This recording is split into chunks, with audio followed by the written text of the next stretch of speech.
kita pikirin perut, Pak. Itu mah hanya segelintir.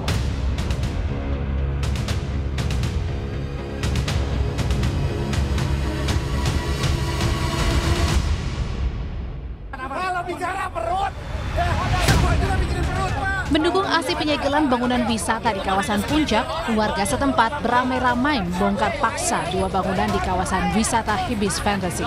Warga tak ingin menunggu lama pembongkaran dilaksanakan pasca Gubernur Jawa Barat Deddy Mulyadi bersama Menteri Koordinator Bidang Pangan Zulkifli Hasan dan Menteri Lingkungan Hidup Hanif Faisal Nurofik menyegel 4 bangunan wisata di kawasan Puncak. Dalam pembongkaran itu, 2 bangunan yakni pos pengamanan dan gapura pintu masuk dirobohkan menggunakan alat berat.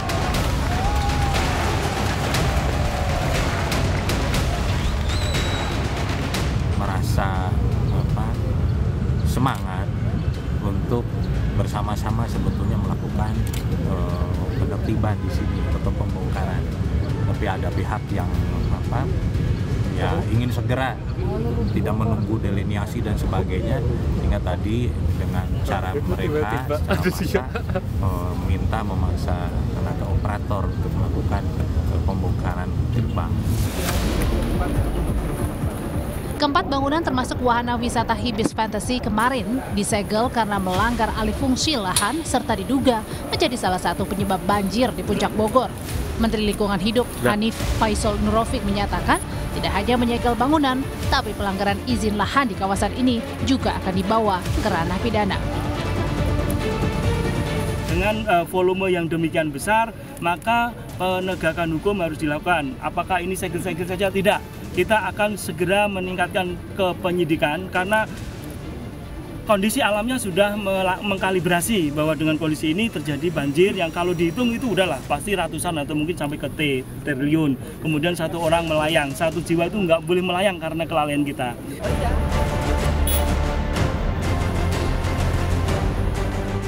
Usai dirobohkan, lahan tempat bangunan tersebut akan dikembalikan menjadi hutan alias zero bangunan dan dijadikan daerah serapan air. Langkah ini diharapkan mampu mencegah bencana banjir maupun tanah longsor di kawasan tersebut. Tim Liputan, Kompas TV, Puncak, Jawa Barat.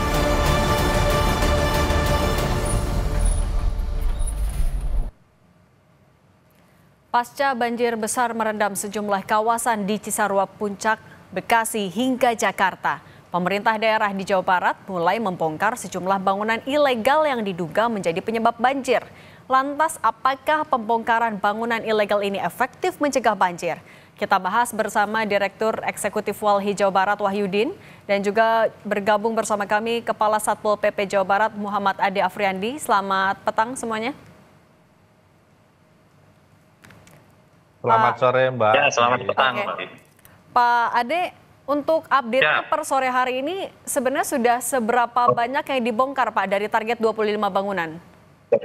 Ya, kalau berbicara bangunan sampai dengan tadi sore jam 16.00 ada 8 unit bangunan. Kemudian juga fasilitas lain selain bangunan ya, contoh misalkan jalan beton itu juga sudah kita kita pecahkan dengan tujuan supaya air bisa masuk terserap ke tanah ya.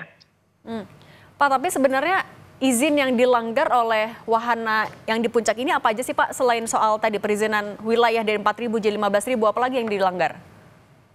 Ya, sebetulnya kalau berbicara dokumen perizinan itu sudah dilengkapi dan oleh pemerintah Kabupaten Bogor, makanya diberikan izin ya, terutama persetujuan bangunan dan gedung. Nah, kemudian yang menjadi pelanggarannya dari persetujuan bangunan gedung yang dikeluarkan pemerintah Kabupaten Bogor seluas 4.183 meter persegi, ternyata di lapangan sampai dengan kemarin kita melakukan pengawasan bersama DPKPP Kabupaten Bogor dan Satpol PP Kabupaten Bogor, ternyata sudah mencapai 20.000 meter persegi. Dan jumlah bangunan yang diberikan persetujuan sebanyak 14, nyatanya menjadi 39 bangunan di kawasan ini. 20.000 meter persegi. Oke, saya mau tanya ke Pak Wahyudin. Pak Wahyudin, sebenarnya kan langkahnya adalah mau membongkar kemudian reboisasi. Cukupkah, efektifkah langkah itu untuk kalau solusinya untuk banjir?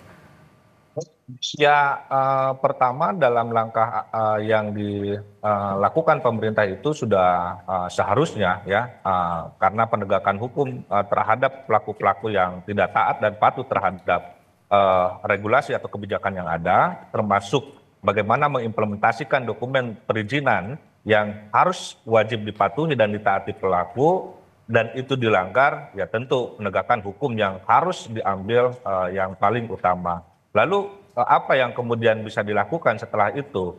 Ya, selidiki apakah bentuk pelanggaran tersebut itu ada indikasi apa namanya pengabaian, kesengajaan atau lain sebagainya. Kalau terindikasi itu, kalau merujuk kepada Undang-Undang 32 2009, maka sanksi pidana pun juga harus dijatuhkan kepada pelaku-pelaku yang melakukan kerusakan, ya gitu. Nah, selanjutnya tentu upaya pemulihan ekologis gitu ya, baik itu bisa restorasi, bisa reforestasi, bisa reboisasi, itu dapat dilakukan oleh semua pihak. Tidak hanya menjadi tanggung jawab pemerintah, harusnya ini menjadi tanggung jawab perusahaan atau pengembang yang melakukan kerusakan tersebut. Tanggung jawab itu semata-mata harus diletakkan atau harus diberikan kepada perusahaan.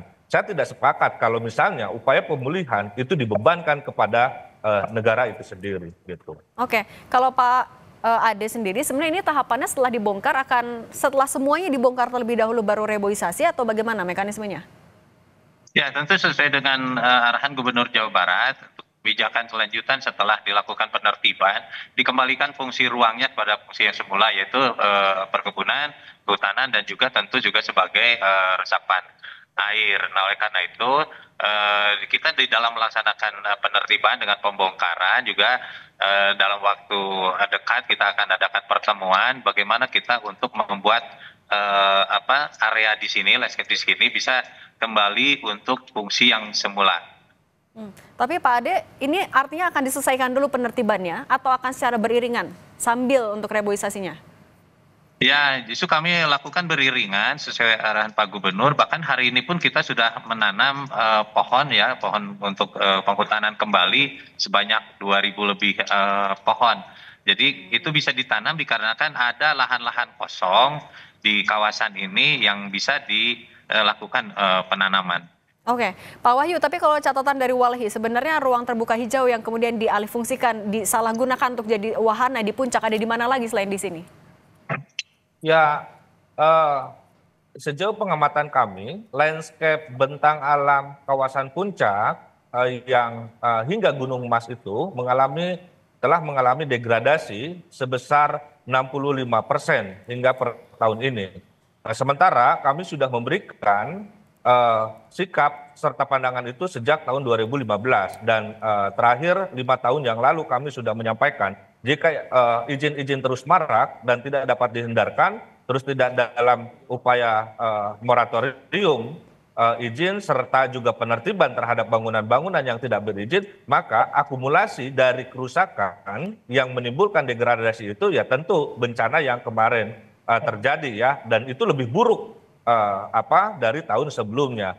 Tuhan dan alam memperingati kita di mana ada satu perilaku keserakahan yang tidak mencerminkan adab yang baik terhadap alam, yang dimana kita harus memberikan nilai kesantunan yang baik terhadap alam itu tidak dijalankan.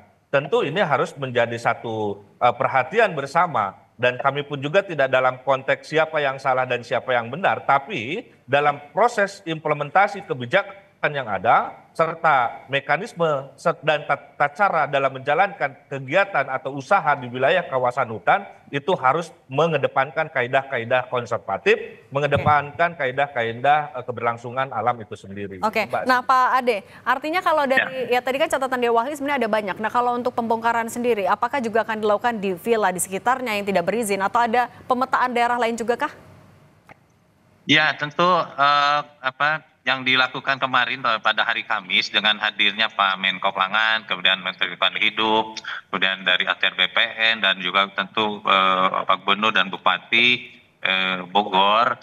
Nah, berbicara dengan upaya yang kemarin dilakukan, ada upaya penegakan hukum yang dilakukan tidak hanya oleh pemerintah daerah. Jadi mulai dari pemerintah pusat, mulai Menteri Lingkungan Hidup karena ada PPNS Lingkungan Hidup. Oleh karena itu ada penyegelan terhadap kawasan-kawasan wisata yang ataupun juga fungsi lainnya bangunan dan sebagainya yang ada di puncak. Kemudian kita menunggu tindak lanjut dari penyelidikan maupun penyidikan PPNS yang ada di Kementerian Lingkungan Hidup untuk area lainnya, khusus yang ada di Hibis Fantasi ini, karena memang keterkaitannya ada anak perusahaan BUMD Provinsi Jawa Barat sesuai dengan arahan gubernur harus memberikan contoh patuh terhadap aturan hukum. Oleh karena itu dilakukan penertiban di kawasan ini. Oke, baik. Terima kasih Pak Ade Afriandi, Kasatpol PP Jawa Barat, dan Pak Wahyudin, Direktur Eksekutif Walhi Jawa Barat. Terima kasih sudah berbagi di Kompas Petang. Sehat selalu.